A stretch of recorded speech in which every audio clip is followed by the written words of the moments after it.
Hello.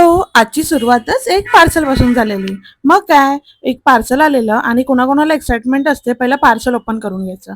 मग काय, already आपल्याला माहित असतं की पार्सलमध्ये काय आलंय, पण तरी सुद्धा मग काय, मी सेल्फी स्टिक मागवलेली कारण मला व्हिडिओ शूट आहेत ना, ऑलरेडी होती माझ्याकडे. पण व्हिडिओ शूट आहे ना किचनमध्ये होत नव्हता, म्हणून मी मागवलेली आणि इकडे मी संध्याकाळच्या स्वयंपाकाला तयारीला लागलेली. मग काय, आज बनवून घेतलेली डाळ आणि डाळीसोबत माझे हसबंड म्हणले काहीतरी भाजी पण बनव.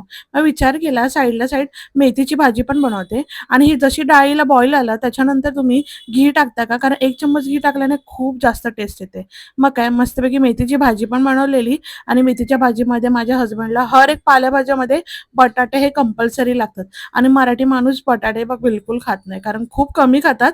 मग काय, इकडे बटाटे वगैरे टाकून भाजी मस्तपैकी केलेली आणि शेंगदाण्याचं कूट पण टाकलेलं. माझ्या हसबंडला ही भाजी खूप आवडते. मग काय, मस्तपैकी स्वयंपाक वगैरे रेडी झालेला आणि मी एवढी दमलेली ना, नंतरच्या व्लॉगमध्ये नक्की भेटू. बाय.